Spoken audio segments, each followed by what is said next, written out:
এক যুবক এসে সাহাবাদের সামনে রাসূল সাল্লাল্লাহু আলাইহি ওয়াসাল্লামকে বললেন, ইয়া রাসূলুল্লাহ ইযান লি বিযিনা, হে আল্লাহর রাসূল আপনি আমাকে জিনার অনুমতি দেন। নাউযুবিল্লাহ। কিসের? জিনার মানে ব্যভিচারের অনুমতি দেন। ব্যভিচার বা জিনার অনুমতি দেন। আশেপাশের সাহাবারা তো রেগে মেগে আগুন।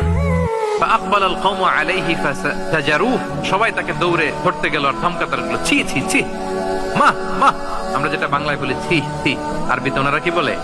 মা মা, ছি ছি, কি বলো তুমি? লজ্জা শরমের মাথা খেয়ে তুমি রাসূলুল্লাহর দরবারে এসে বলতেছো, হে আল্লাহর রাসূল আপনি জিনার অনুমতি দেন। যে রাসূল আল্লাহর পক্ষ থেকে বাণী শোনায়, ওয়ালা তাকরাবুজ জিনা, তোমরা ব্যভিচারের নিকটবর্তীও হয়ো না, আর তুমি সেই নবীর কাছে এসে আবদার করতেছো জিনার অনুমতি দেন। তারা যখন তেরে আসলো যুবকের দিকে, রাসূল সাল্লাল্লাহু আলাইহি ওয়াসাল্লাম তাদেরকে থামালেন, বললেন যে তোমরা থামো, যুবককে ডেকে আনো আমার কাছে। যুবককে নিয়ে আসা হলো। রাসূল সাল্লাল্লাহু আলাইহি ওয়াসাল্লাম তাকে পরম আদরে কাছে টেনে নিলেন। এবার তাকে জিজ্ঞেস করলেন, তুমি জিনার অনুমতি চাও না? বলে যে ইয়া রাসূলুল্লাহ জি, জিনার অনুমতি। তখন রাসূল সাল্লাল্লাহু আলাইহি ওয়াসাল্লাম বললেন, তুমি আমাকে উত্তর দাও তো, তুমি বলো তো যে আতুহিব্বুহু লি উম্মিক, তুমি কি পছন্দ করবে যে কোনো পরপুরুষ তোমার মায়ের সাথে এই জিনাটা করুক? তোমার এটা ভালো লাগবে? সে বলে, লা ইয়া রাসূলুল্লাহ, না, কখনো না, আমার মায়ের সাথে কেউ এই পাপাচারে লিপ্ত হবে এটা কোনো মানুষ মেনে নেবে না। আমি কেন, কেউ মেনে নেবে না।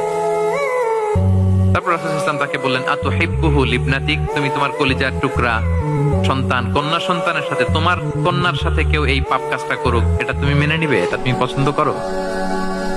সে বলল, লা ইয়া রাসূলুল্লাহ, হে আল্লাহর রাসূল কোশ্চিন কালেও না, কখনো মানবো না, আমার মেয়ের সাথে কেউ এই কাজ করবে কখনো মানবো না।